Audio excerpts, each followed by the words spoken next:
welcome to episode number 109 of the LSR Podcast. My name is Matt Brown, joined each and every week by the brightest minds in all of the gaming industry. With me, I have Dustin Gouker. I have Adam Candee. You can follow them on the Twitter machine for free, and you should, at Dustin Gouker, at Adam Candee, 2 E's, no Y. And if you hate yourself, you can follow me at Matt Brown M2. We will talk a hang up in my home state of Louisiana, what's going on in Ohio, scientific games, some interesting stuff coming out of there as well. We will always go through the rapid fire state updates as well. But hey, Dustin, let's kick things off here with what is going on in New York. Well, we have a deadline tomorrow where we start advancing what's going on in New York. We're going to get the process for the request for proposals in the state, which means the operators then have the next month to say, here, this is what we want to do in New York sports betting. And there are a wide range of outcomes from there. Good story by Matt Waters over at LSR that you can read right now with one of the key proponents of sports betting legalization in State Senator Joe Addabbo, who is optimistic that you will have many operators in the state. Well, I don't know, many's in the eye of the beholder, but it's going to be he thinks it's going to be actually the quote is fair share of providers. So that's good news, I think. Whether that is the end all be all and what the state actually ends up choosing will be interesting to see. But we're getting some inklings here that we may have a little better market than we had hoped for. But like all things, proof is in the pudding. We'll have to wait to see what comes out of this process, who is selected, and what everything looks like, how much revenue they're giving to New York, and who those operators are. So, but we have this first deadline of tomorrow where we start moving toward a process where New York's going to have online betting in the not too distant future. Adam, when we look at New York, I mean, when you hear this, I mean, is this one of those where, look, we've heard the people who are in favor of stuff in New York give us kind of a rosy outlook on stuff before. Are you looking at this with a little bit different lens, or are you still kind of taking this with a grain of salt? I think grain of salt is probably more the way to put it, Matt, because what we heard from Addabbo in that article with Matt Waters is that there hadn't been significant pushback to what is going to be roundly accepted as at least a 50% revenue share. And I think by the time this thing is done, it's probably going to be higher. It's probably going to be more like 55 at least in order to separate the bid. So that puts it in grain of salt territory for me, because there are only so many operators who can afford to do that and provide the kind of return that New York is looking for. We've talked before. They're expecting $500 million a year. The numbers simply do not pencil out to $500 million a year, even at 50%. So do they come closer to 250, 300, 300 and change? Yeah, you can see where that gets there. But if the whole idea of going to this restrictive model that does not give New Yorkers a significant amount of choice in terms of who they bet on sports with, was that the whole idea was to create more revenue, we're still not really sold on how that happens. We talk a lot about Florida here on the podcast, and with us talking a ton about Florida, there has been, twists and turns and trying to figure out how this is all going to work out. Adam, we now know that there are some of the people that we have talked about every single podcast here for the last couple of years that are behind trying to get something done there.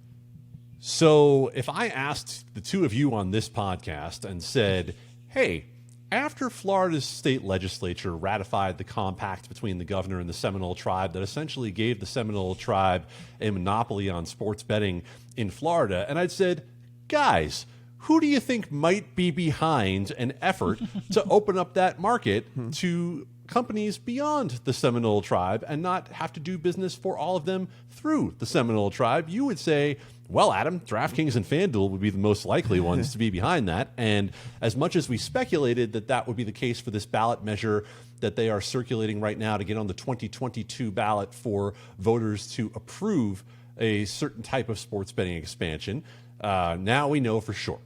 We have confirmation from PAC filings that representatives both of FanDuel and DraftKings and of a lobbying firm that does a lot of work for FanDuel and DraftKings are on the board of this PAC, essentially the political action committee that's going to be in charge of trying to qualify it for the ballot. So where does that leave us right now? right now, what's happening is the compact that was approved in Florida has been sent up to the Federal Department of Interior. If it ultimately gets approved, that will probably face lawsuits from groups that were behind the 2018 constitutional amendment that made it so that voters in Florida have the right to approve or reject any casino expansion. The definition of casino expansion, of course, is what's really in play here, because the compact gave the tribe the right to operate sports betting, the right to sub-license sports betting, essentially not treating it as an expansion. So we'll see what happens from here, but not surprising to see that a competing effort to do a different type of sports betting in Florida that would benefit FanDuel and DraftKings is backed by FanDuel and DraftKings. Yeah, Dustin, when we take a look at this, I mean, one of the things we said with Florida, and when things first started coming out and it looking like maybe there would be a monopoly with the different stuff that was going on, I mean, you had to assume at the very least political games were going to start to get played and money was going to start to get thrown around, because Florida is one of those states that since literally the overturning of PASPA, we have been talking about as one of the big fish out there, and you had to assume that the big guys weren't going to just let it go away without at least some sort of fight. Yeah, I mean, this is one of the biggest markets that we're going to see. You know, we talked about New York already, where it sounds like there could be an avenue for the DraftKings, FanDuels, and other big operators to get in the right scenario.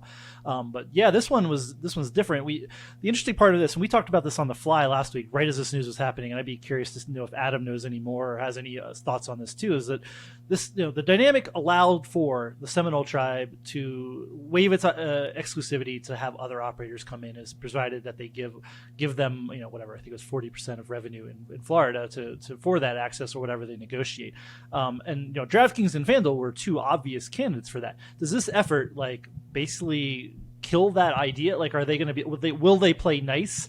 Will the Seminole tribe and Hard Rock and them play nice with DraftKings and FanDuel, or DraftKings, FanDuel's putting all of their chips in the middle on this? It seems to me that the Seminole tribe's obviously not very happy that they're going to have to fight this effort as well. When they thought they had this all worked out, maybe it was obvious that this was going to happen, or maybe not. But that's the part to me is if the people who want an open market are behind this ballot, but they also want to have a deal with the Seminole tribe, which they at least said in public, we're open to those kind of relationships. What does that mean for all of that? That's the part that, are you it's a risk, I think, what's going on here, whether DraftKings and FanDuel are doing the right thing. They probably see this, maybe they see this as the opening up the market is better than, letting Hard Rock kind of dictate the terms. That would be the metagame of it, I guess. But yeah, I'm curious if Adam, you have any other thoughts or any other intel on that part of the negotiations here and what's going on. So I think if you look at how long it would probably take to launch sports betting in the first place, that it's not all that much longer than it will be to get this ballot initiative qualified and get it on in 2022. Because if you weren't launching until early 2022, so essentially you'd just be saying, all right, maybe DraftKings, FanDuel lose a market opportunity of 6 months, maybe a year by the time you factor in what the law would look like after a vote.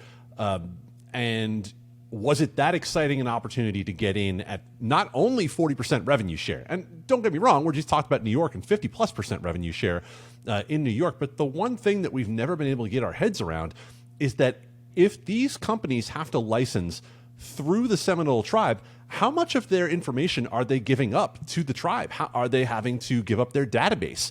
Are they having to give up any sort of proprietary information about their tech stack?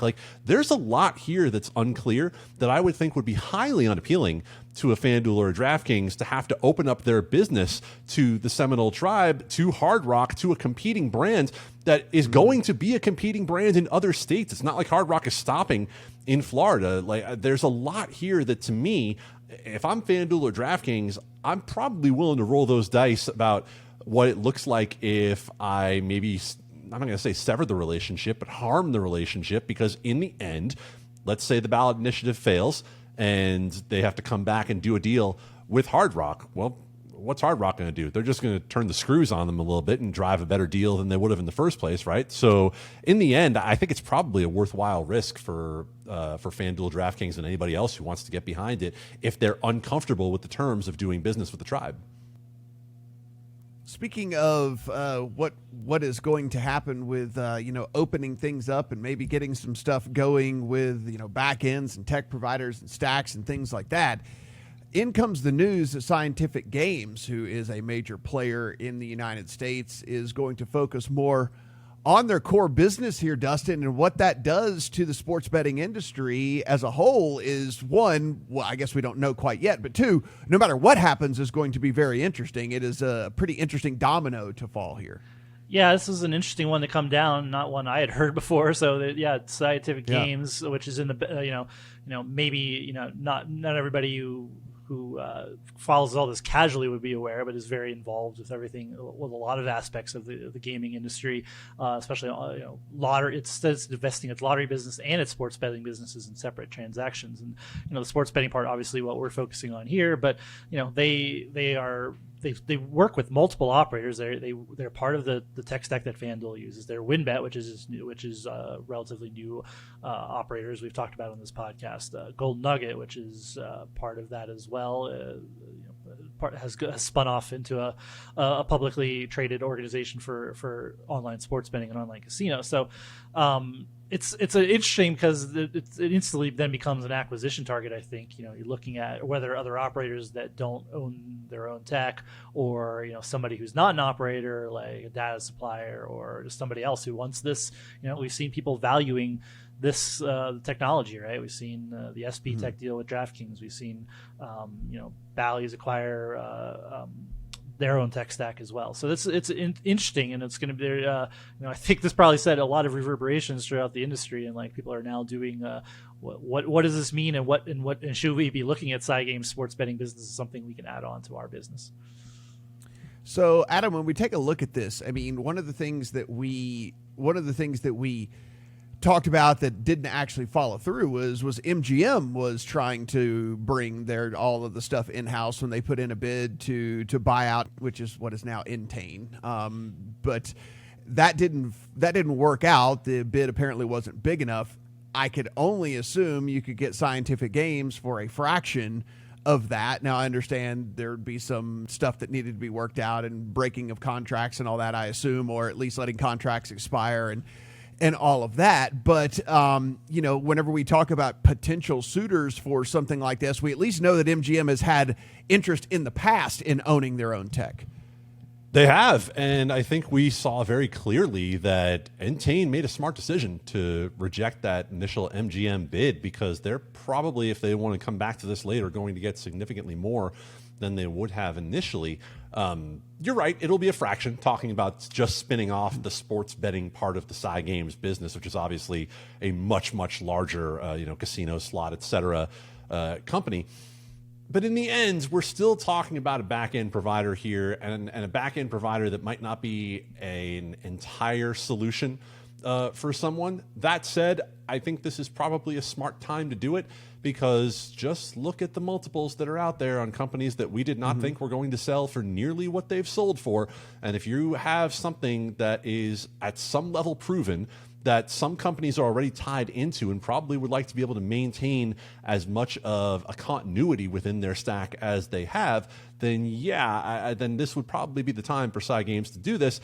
And as the analyst that Brian Allen spoke with for our article at LSR said, SciGames thought they were going to be able to make a bigger splash than they have. It hasn't really worked out the way that they thought it would, and we've been very clear on this podcast about what their interest was in getting into Oregon. They thought they were going to have a hand in being able to get near that contract in Oregon. They were the ones pushing a lot of information on us about SB Tech that just came out in the Hindenburg report once again. So really, things have not gone exactly the way they thought they would, but it seems like there might be a reasonable exit strategy here.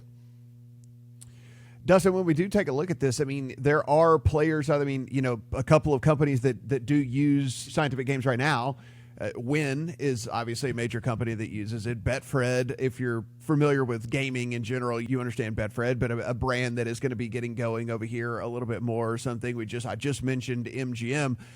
There probably will be no shortage of people who will at least be kicking the tires here on something like this, I would at least imagine. Yeah, and SciGames basically didn't close the door on anything. They said, suggested there's an IPO to spin the businesses off, to SPAC, combination of businesses. There's really basically said whatever you want to do, we're gonna look at it. So right, so it might not just be straight M&A. It might be again we've seen a little bit of a slowdown on the SPAC world everywhere here in the sports betting business, which I mean not really that much of a slowdown. It's just been a hot minute since we've seen one, but you could go public and see what happens there too, either IPO or SPAC. So yeah, it'll be. I mean, this is a fascinating thing. You don't. There's limited dance partners here, and you look at what everybody else has done. Is that your growth strategy, and is that how you sell that you're going to grow? Is that you have this and you can differentiate your product by kind of owning part of the back end tech?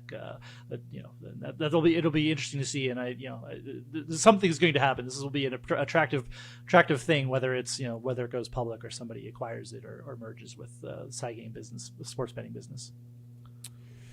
Adam, let's talk about Ohio, a state that we have now for, I guess, probably 6 consecutive podcasts had at least a little bit of a nugget coming from the state of Ohio, and here we are again, maybe not the best. We did some predictions at the beginning of the year for LSR, and I said that I thought Ohio was the state most likely to get something done.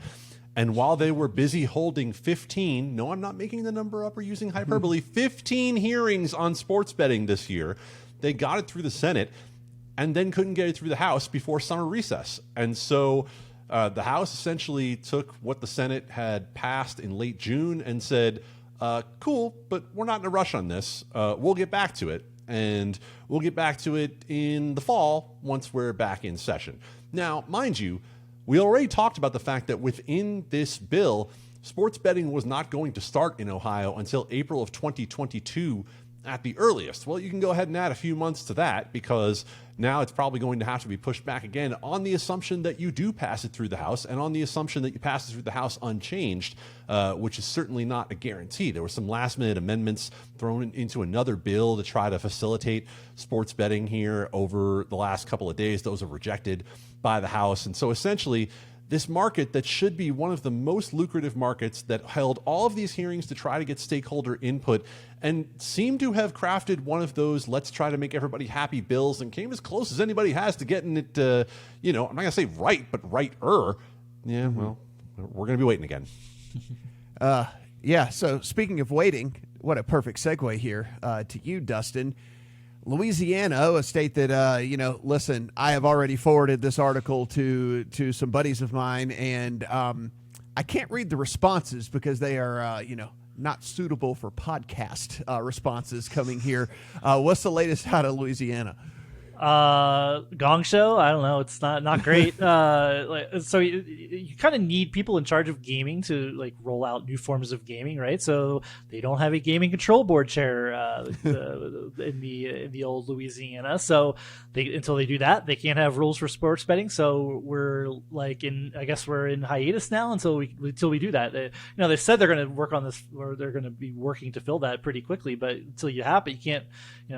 How long does that person then need to get up to speed if you're going to require that person, or is it going to be doled out to other people to the existing mechanisms there in Louisiana? So anyway, we don't have Louisiana. Everybody says, "Oh, NFL season." We're not. I don't think we're seeing an NFL season if this is part of the dynamic for sports betting in Louisiana. The fact that we have this delay based on the no gaming control, nobody in charge of gaming in the state. So we'll see. Hopefully they rectify that soon, get to writing rules, and then we can get to a launch of sports betting in Louisiana. But sorry to all your friends. It's going to be a little bit more waiting. Hopefully not the 2 years of the daily fantasy sports.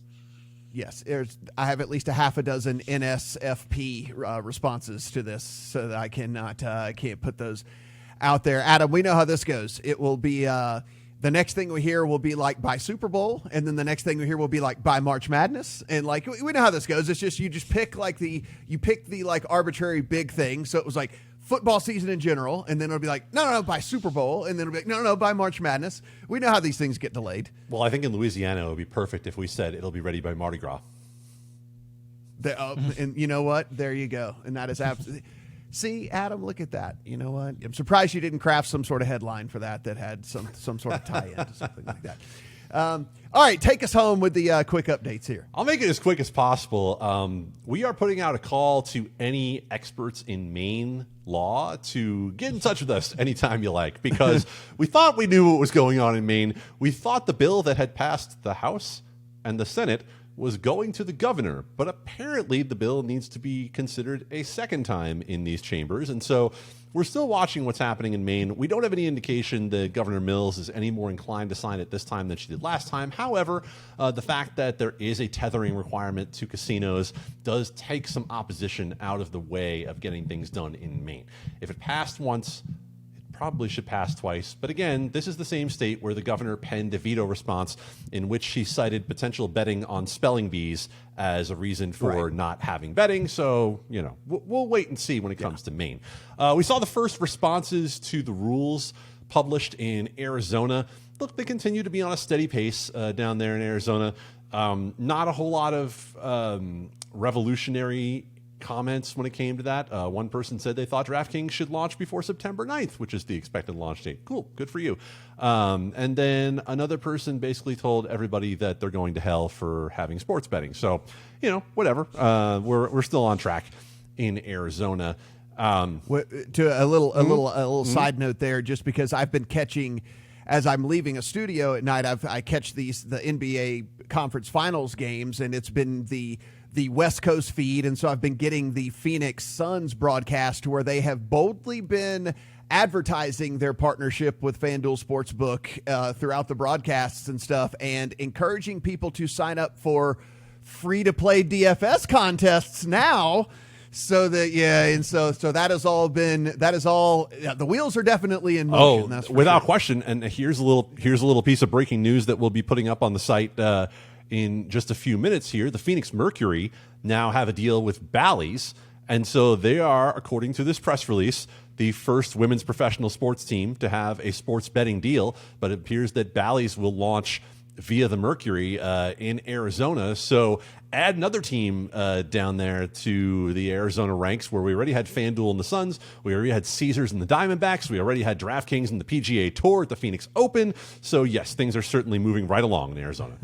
It still hasn't gotten weird to me that they are the market access partners. Like the teams are the market. Like imagine writing this sentence 5 years ago. Like, you have to offer sports betting in a state. You have to partner with the WNBA team. Like that sounds like I still can't wrap my head around it. It's still so super weird. Continue with your updates, though, Adam. Nope. That's a great place to stop right there. Yeah, it was crazy to me. I was leaving, and like I'm in it's like you said, Dustin. Almost, it's like it's not even weird to me now. But then I had to stop and like soak it in that I was listening to this official Phoenix Suns radio broadcast where they were talking about the official sports betting partner. It hasn't even launched yet in the state, and they're like the official sports betting partner of the Phoenix Suns. And by the way, go sign up for this free to play DFS contest so we can get your email address. You know what I mean? It's nuts. It's wild. And like I'm hearing it, and then like by the second or third time I heard it, Adam, I had the moment where I stop and go, oh yeah, like I'm actually hearing this. This is hey, not even happening in the state yet, and we are already touting. Yeah, somehow the words irreparable harm never appeared on any of those broadcasts. It's crazy. And then I guess one other little tidbit there, Adam. We did have a little bit of a tick back up in Nevada numbers again. I know everyone thought Nevada was going to go out of business, but it seems like everything is okay when it comes to the sports betting handle. Yeah, I'm I could give you the whole reports of demise greatly exaggerated line, but people will still be talking about how New Jersey is a bigger market, blah blah blah. Yeah, it's a bigger market. Like people don't always travel to come bet. That said, the rising tide does seem to be lifting all boats here, as Nevada registered nearly $500 million in handle last month. And think about it, this is not a heavy calendar for Nevada. We're talking about nearly $500 million when we were talking about March Madness as a big deal a couple of years ago when it hit about $650 million. So it's still a pretty impressive number. Hold was pretty much right on historical pace, about 5.7%. And overall, most of the betting being done on basketball. We saw, by the way, to add one thing, Colorado had its revenue report come out as well. Revenue dipped a little bit there, and handle still fairly strong, and because people love to hear about it, table tennis fourth among sports in betting. The Resorts World Open in Las Vegas this past week as well, and I since we talk about sports betting, we talk about just gaming in general and things like that. I mean, I don't know if we'll have another mega resort open, Adam, in our lifetime. Maybe we will, but I mean, certainly not anytime soon. The first mega resort opening in a couple of decades here. And I went over there. They took a different kind of take on sports betting. So it's inside a bar over there. So you go in, and if you go to the left, it's kind of like the sports book wing of the bar. And if you go to the right, there is a stage with like live music, and there's still TVs and stuff, and there's places you can eat and different stuff like that. And so they kind of went a blend of the sports book / casual. It's not like some of the ones, let's take over at MGM, whenever they've kind of started to blend things back and forth, like Park MGM or whatever, where it's not just a full on sports bar / sports book where you're feel like you're in a Buffalo Wild Wings, but this is kind of like you kind of have your choice of the two. You can go and just sit and just watch sports in the sports book, or you can go over and kind of have the bar experience inside of that. So that's kind of how Resorts World decided to go about their opening and their launch of sports betting. And also we should mention, I mean, I guess it will be at least a new player in the market as well. I mean, I know that it's not, I know that Boyd is powered by IGT as well, but hasn't gained a ton of traction here in Vegas. But I imagine Resorts World will lift the profile there a little bit. And let's talk about something real quick when it comes to that IGT, Boyd, the whole platform, right? There is something within that you and I have talked about, Matt, with a robust prop offering within that menu. That is something that has not existed within Nevada. I was on a different radio program. We had one of the book directors from within the Boyd family on talking to us and saying, like, yeah, we're really trying to push into that market. And when I say like beyond the norm, I mean, Matt and I are used to having, let's say on an NBA game, 10 different player props to bet on. Well, tops. Yeah, I mean, you can multiply that by 10 or 20 for what we've seen out of that Boyd menu. So we hope that more than anything, it's something that pushes the rest of the market. Yeah, very, very interesting stuff. Just to kind of see how these, the build of the sports books was one of the topics that we talked about a lot here for a while. There hadn't been any new builds here for us to talk about, especially during COVID. So to go in and kind of see how they interpreted, the modern sports book and what maybe the modern sports bettor might want was fairly interesting to me. Guys, as always, everything we talk about here on the podcast, you can find over at LegalSportsReport.com. And please go in, subscribe, rate, and review over on Apple, Spotify, Stitcher, Google, wherever you find your podcast, because we really do, one, appreciate them, and two, helps us climb the charts, helps more people to find this here very podcast. If you want to follow Dustin on Twitter, at Dustin Gouker. If you want to follow Adam, at Adam Candee, 2 E's, no Y. It's free. Go push the button. Go smash it. For Dustin, for Adam, I'm Matt. Talk to you guys next week.